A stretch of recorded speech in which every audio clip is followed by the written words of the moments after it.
এতিয়া পুলিচ পঠিয়াব পাৰিলে কিন্তু ন্যায়ৰ বাবে কোনো এটা তাৰ পৰা দুদেজনো পঠিওৱা নাই। এইখন চৰকাৰে আমাৰ দেশ ভুহিকাবলৈ ওলাইছে। আমাক ইয়াতে মাৰি দিয়ক, আমি মৰিবলৈ সাজি আছো। অসমৰ ইতিহাসত নজিৰবিহীন ঘটনা। প্ৰাপ্য বিচাৰি ৰাজপথত নামিল ৰোগী অভিভাৱক।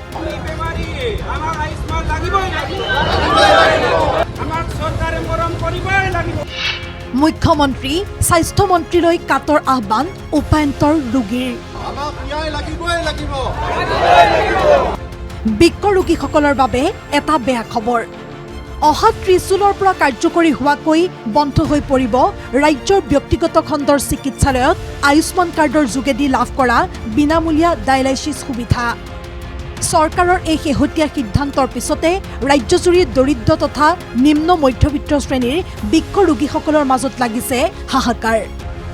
সোমবাৰে ডিব্ৰুগড়ত চিকিৎসালয়ৰ বিচনা এৰি ৰাজপথলৈ ওলাই আহিল একাংশ বৃক্ক ৰোগত আক্ৰান্ত ৰোগী।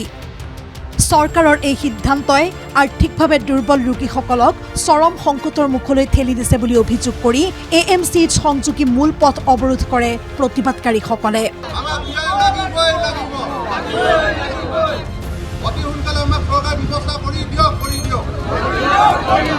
পথ অৱৰোধ কৰি চৰকাৰ বিৰোধী শ্লোগানেৰে পৰিৱেশ উত্তাল কৰি তোলে ৰোগী আৰু অভিভাৱকসকলে।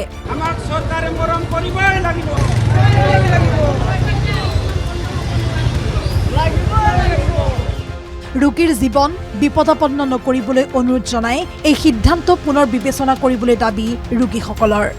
মই এজন ডায়েলাইচিছ ৰোগী হয়। আমালোকক এতিয়া পুলিচ পঠিয়াব পাৰিলে কিন্তু ন্যায়ৰ বাবে কোনো এটা তাৰ পৰা দুদেজনো পঠিওৱা নাই চৰকাৰৰ ফালৰ পৰা। আমাক ন্যায় লাগে, আমাক স্বাস্থ্যৰ কাৰণে সুবিধা লাগে।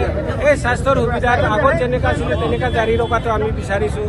আমি চৰকাৰক একো বেয়া নাপাওঁ। চৰকাৰ আমাৰ, আমি বহুতখন আসন জয়ী কিবা কৰি কিনি চৰকাৰক আমি জয়ী কৰাইছোঁ। আমি এই চৰকাৰক মানে হৃদয়েৰে কিবা বিচৰা চৰকাৰ।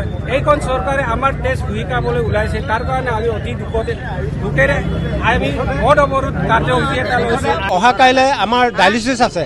সেই ডায়েলিচিছ কৰিবলৈ আমাৰ হাতত টকা পইচা নাই, তো আমি কেনেকৈ ডায়েলিচিছ কৰিম? আমাক কোনোবাই দিব নেকি পইচা ডায়েলিচিছ কৰিবলৈ? কোনোতো দিয়াত নাই। আমি নিজে দিন হাজিৰা কৰি পেলাই কপালৰ ঘাম মাটিত পেলাই আমি ডায়েলিচিছ কৰিব লাগিব। উপায় নাই, আমাৰ জীয়াই থাকিবলৈ কিবা এটা পথ লাগে। সেইকাৰণে আমি এইটো উপায় চৰকাৰক মানে অনুৰোধ জনাইছোঁ, অতি সোনকালে আমাক এটা 30 তাৰিখৰ ভিতৰত 600-700 পেচেণ্ট আছোঁ ডিব্ৰুগড়তে। এতিয়া সেই পেচেণ্টখিনি আমি ক'ত যাম?